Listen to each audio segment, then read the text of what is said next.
Hello guys, कैसे हैं आप सब दोस्तों। आज की इस वीडियो में हम बिहार डीएलएड के एंट्रेंस एग्जाम में प्रीवियस ईयर पूछे गए साइंस के 20 क्वेश्चन करने वाले हैं। और दोस्तों आप लोग जो है ना, चेक कीजिएगा 20 में से कितने क्वेश्चंस का आंसर आज आपका सही होता है। और देखिए, अगर दोस्तों 20 में से आपका 18 क्वेश्चंस सही हो जाता है ना, तो इस बात को लिख लो, बिहार डीएलएड के एंट्रेंस एग्जाम में 2024 में आप 20 में से 20 करके आओगे। क्योंकि क्वेश्चंस आप लोग देखिए, और देखिए जो आज के इस वीडियो में हम क्वेश्चंस करने वाले हैं ना, इसमें से 2-3 क्वेश्चंस तो दोस्तों बीपीएससी के प्राइमरी टीचर के एग्जाम में भी पूछे गए हैं। आप लोगों को अगर ट्रस्ट नहीं है तो मैं आपको क्वेश्चंस मैच कर दूंगा, दिखा दूंगा आपको। क्वेश्चन में पूछा गया है, कार्य का एसआई मात्रक क्या होता है।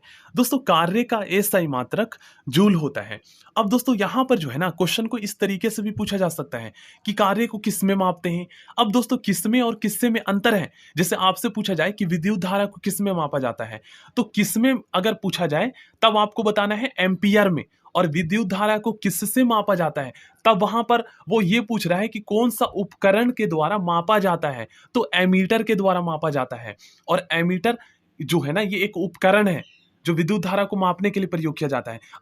और अगर आपसे पूछ लिया जाए कि लंबाई को किस में मापा जाता है, तो लंबाई को दोस्तों मीटर में मापा जाता है, ये तो आपको पता है। और किससे मापा जाता है, तो फिर दोस्तों उसके लिए कोई पैमाना है, उससे मापा जाता है। तो इस तरीके से आपको समझना है। अब देखिए दोस्तों, यहां पर जो है ना, अंतरराष्ट्रीय स्तर पर दो तरह की जो है ना पद्धति विकसित की गई है। अब यहां पर क्वेश्चन ये भी पूछा जा सकता था कि कार्य का सीजीएस पद्धति में मात्रक क्या होता है, तब आप लोग कंफ्यूज हो जाएंगे कि सीजीएस क्या होता है। तो अंतरराष्ट्रीय स्तर पर दोस्तों किसी भी राशि, किसी भी चीज को मापने के लिए जो है ना, दो व्यापक पद्धति विकसित की गई है जो कि अंतरराष्ट्रीय स्तर पर मान्य है। एक होता है एसआई, जिसका फुल फॉर्म होता है सिस्टम इंटरनेशनल, और दूसरा होता है दोस्तों सीजीएस, जिसका फुल फॉर्म होता है सेंटीमीटर ग्राम सेकंड। ठीक ना, देखिए यहां पर आप लोग पढ़ सकते हैं। तो अगर आपसे पूछा जाए कि सीजीएस पद्धति में एक कार्य का एसआई मात्रक क्या होता है, तो अर्ग होता है। अब एक क्वेश्चन ये भी पूछा जा सकता है कि 1 जूल कितने न्यूटन मीटर के बराबर होता है, तो 1 न्यूटन मीटर के बराबर होता है। अब एक क्वेश्चन ये भी पूछा जा सकता है दोस्तों कि कार्य कौन सी राशि है, अदिश राशि है या सदिश राशि है। तो देखिए दोस्तों, इससे रिलेटेड जो है ना, एक क्वेश्चन भी पूछा गया था कि चुंबकीय क्षेत्र एक सदिश राशि है या अदिश राशि है। तो चुंबकीय क्षेत्र दोस्तों एक सदिश राशि होता है।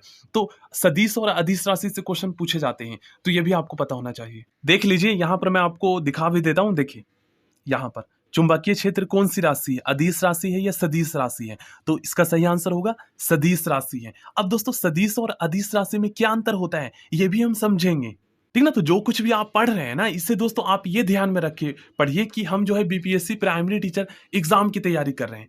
ठीक ना, क्योंकि सिलेबस सेम ही है, बात वही है। अब देखिए, एक क्वेश्चन ये पूछा गया, निम्नलिखित में से किसका पीएच मान 7 से अधिक होता है। तो आपको मैंने बताया था दोस्तों, जिस भी सॉल्यूशन, जिस भी विलयन का पीएच मान 7 से अधिक होता है वो क्षारीय होता है। ठीक ना, तो रक्त का पीएच मान कितना होता है, 7.4 के आसपास होता है। तो यहाँ पर 7 से अधिक पूछा गया है, तो रक्त प्लाज्मा का पीएच मान 7 से 7.4 से अधिक होता है। जिस भी विलयन का पीएच मान 7 से अधिक होगा वो क्षारीय होगा, और 7 से कम होगा वो दोस्तों अम्लीय होगा, और जो 7 होगा वो उदासीन होगा।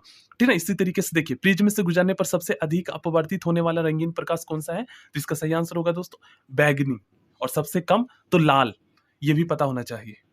और ये क्वेश्चन भी करेंगे। देखिए, विद्युत विभव को मापने के लिए किस उपकरण का उपयोग किया जाता है। अब देखिए दोस्तों, किस उपकरण का यहां पर पूछा गया। अब इस क्वेश्चन को दो तरीके से भी पूछा जा सकता था कि विद्युत विभव को हम किस में मापते हैं, मतलब कि विभवांतर को हम किस में मापते हैं। अगर किस में पूछता तब आपको बताना था हम उसको वोल्ट में मापते हैं, वोल्ट में मापते हैं। जैसे विद्युत धारा को हम एम्पियर में मापते हैं, और किससे मापते हैं, तो एमीटर से मापते हैं, उपकरण।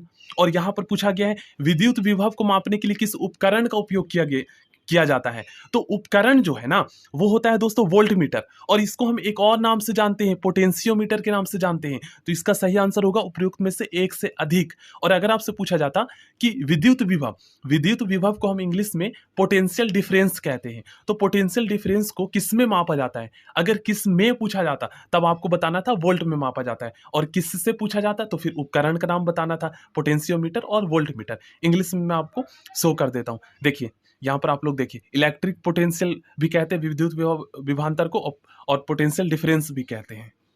सेकंड क्वेश्चन करते हैं, ऊर्जा का एनर्जी का एसआई मात्रक क्या होता है, मतलब कि एसआई पद्धति में ऊर्जा का मात्रक क्या होता है। तो ऊर्जा का दोस्तों एसआई मात्रक जूल होता है। यहाँ पर आप लोग पढ़ सकते हैं। अब दोस्तों एक क्वेश्चन ये भी पूछा जा सकता है कि ऊर्जा एक अदिश राशि है या सदिश राशि है। तो ऊर्जा दोस्तों ये एक अदिश राशि है।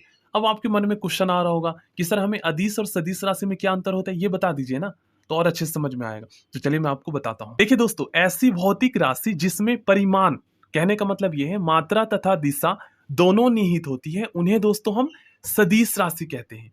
सदिश राशि के एग्जाम्पल है वेग, बल, संवेग और चुंबकीय क्षेत्र, ठीक है ना। और अदिश राशि उसे कहते हैं जिसमें केवल दोस्तों परिमाण होता है, मतलब केवल उसमें मात्रा होता है, उसमें दिशा नहीं होता, दिशा निहित नहीं होता, उसे हम अदिश राशि कहते हैं। जैसे चाल हो गया, दूरी हो गया, द्रव्यमान हो गया, आयतन हो गया, ताप हो गया, समय हो गया और ऊर्जा हो गया।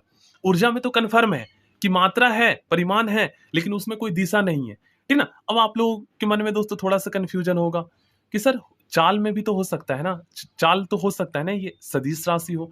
दूरी तो कन्फर्म है, कुछ स्टूडेंट कहेंगे कि सर दूरी तो सदिश राशि हो सकता है क्योंकि इसमें मात्रा भी है कि कितनी दूरी तय किया है, और दूरी तो हम किसी दिशा को ध्यान में रख के ही हम तय करेंगे, ठीक ना। ये भी आप लोग कह सकते हैं। तो देखो बस एक सिंपल सा एग्जाम्पल मैं आपको देता हूँ। देखिए जैसे दोस्तों आप जो है ना क्रिकेट खेल रहे हैं और आप फील्डिंग कर रहे हैं, आपका काम है बॉल को कैच करना, ठीक है ना। तो जो प्ले ग्राउंड होता है दोस्तों वो तो आपको पता है, वो सर्कल टाइप का होता है, गोल होता है। तो ऐसे में दोस्तों बॉल जो है सभी दिशाओं में जा रहा है। फिर कई बार जो है दोस्तों आप जो है गोल से राउंड भी कर रहे हैं, गोल से घूम भी रहे हैं चारों दिशाओं में। अब जो सर्कल टाइप का जो गोला है, जो मतलब प्ले ग्राउंड है, उसमें दोस्तों आप नोटिस कीजिए कि आप जब गोल से घूमेंगे तो वो कोई दिशा थोड़ी ना है, लेकिन वहां पर डिस्टेंस, आप दूरी तय कर रहे हैं। तो इस तरीके से आप समझ तो सकते हैं ना, आप मतलब चारों दिशाओं में आप गोल से घूम रहे हैं, ठीक ना, एक प्ले ग्राउंड में। तो उसमें आप कोई ऐसा थोड़ी ना है कि स्पेसिफिक आप नॉर्थ में ही जा रहे हैं, साउथ में ही जा रहे हैं। आप डिस्टेंस तो तय कर रहे हैं लेकिन आप कोई दिशा तय नहीं कर रहे हैं। तो डिस्टेंस तो वहां पर हो रहा है, मतलब मात्रा तो पता चल रहा है, लेकिन दिशा पता नहीं चल रहा है, ठीक है ना। कितना परफेक्ट एग्जाम्पल है।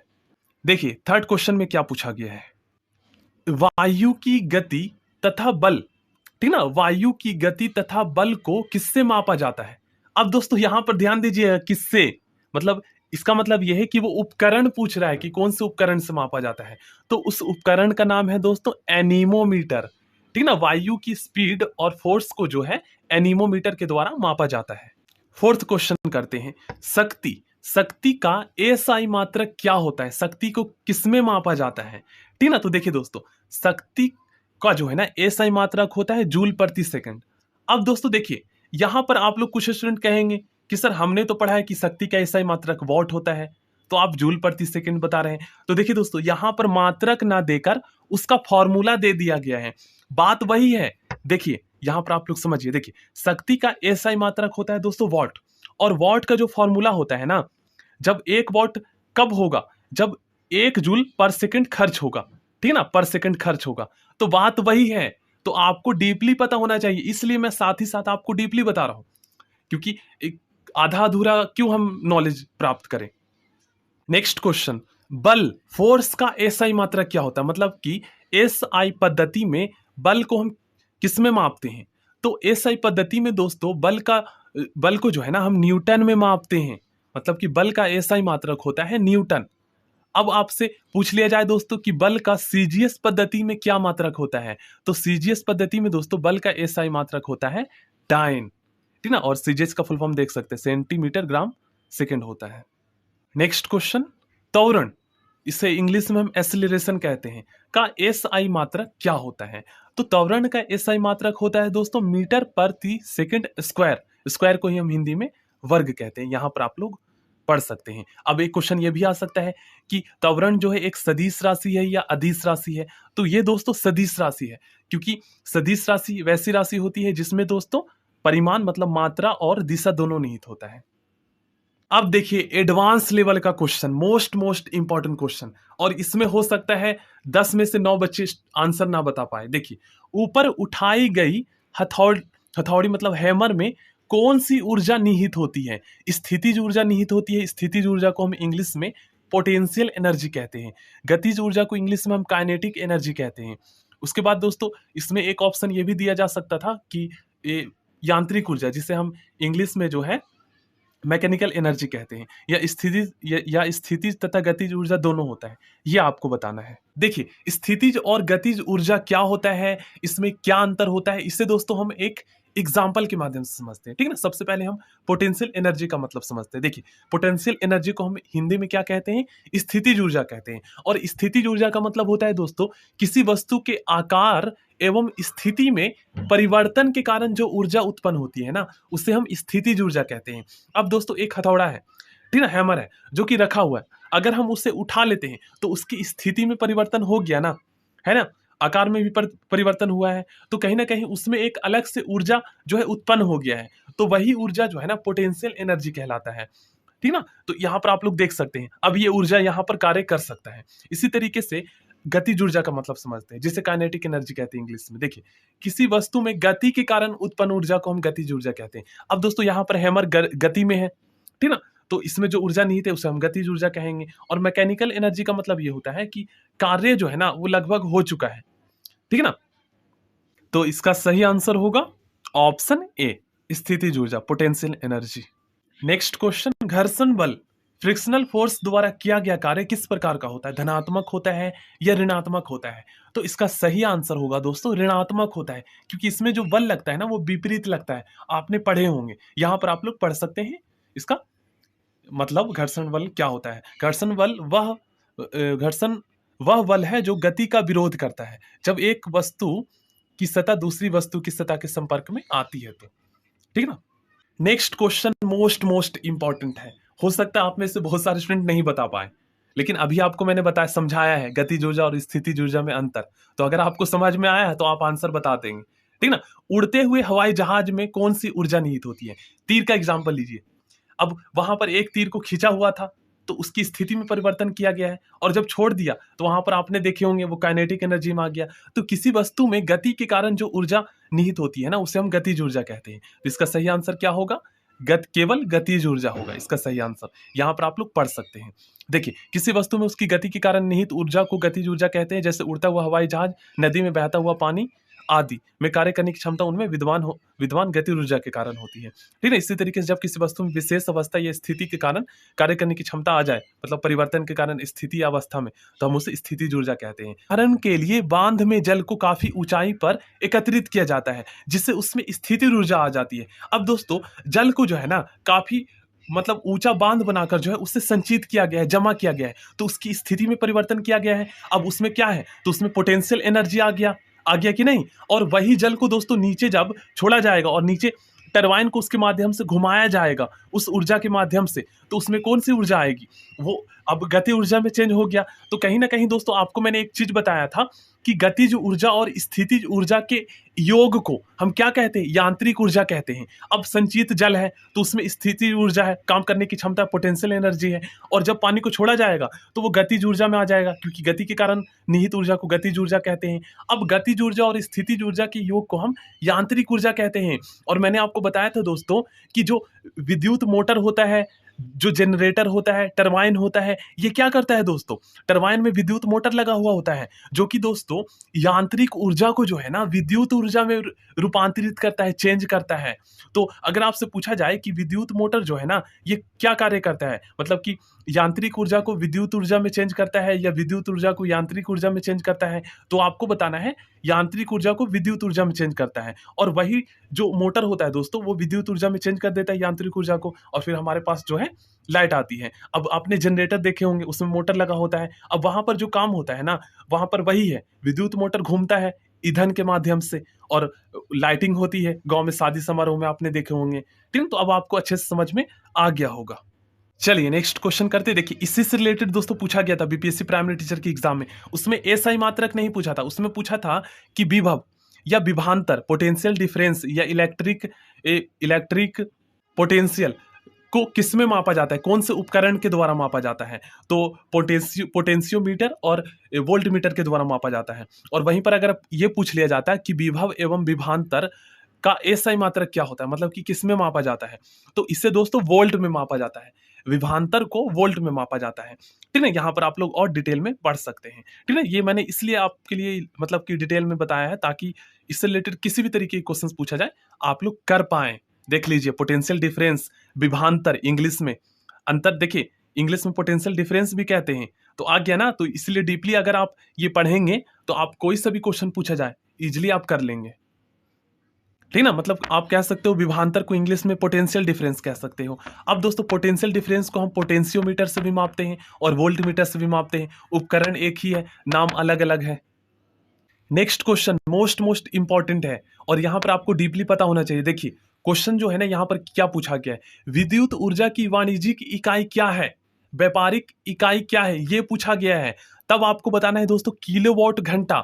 और अगर आपसे खाली ये पूछ लिया जाता कि विद्युत ऊर्जा का इकाई क्या होता है, मतलब विद्युत ऊर्जा को किसमें मापा जाता है, तब आपको बताना था जूल, ठीक ना। तो यहाँ पर आप लोग पढ़ लीजिएगा। तो क्वेश्चंस जो है दो तरीके से पूछे जा सकते हैं घुमा फिरा कर। अब 1 किलोवाट कितने वाट के बराबर होता है, तो 1000 वाट के बराबर होता है, ये भी आपको पता होना चाहिए, ठीक ना। और अगर आप जूल में पूछा जाए तो 3.6 इंटू 10⁶ यहाँ पर 6 कर लीजिएगा, ठीक ना, 106 नहीं है।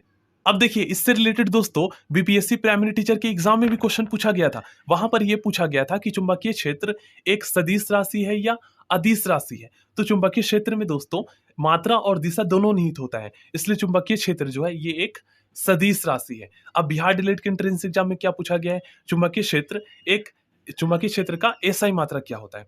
तो चुंबकीय क्षेत्र का एसआई मात्रक होता है दोस्तों एम्पियर पर मीटर, मतलब कि एम्पियर पर मीटर में भी मापा जाता है और टेस्ला में भी मापा जाता है। तो यहाँ पर दोनों तरीके से पूछा जा सकता है, तो इसलिए आपको पता होना चाहिए। और वेबर भी इसका मात्रक होता है, ठीक है ना।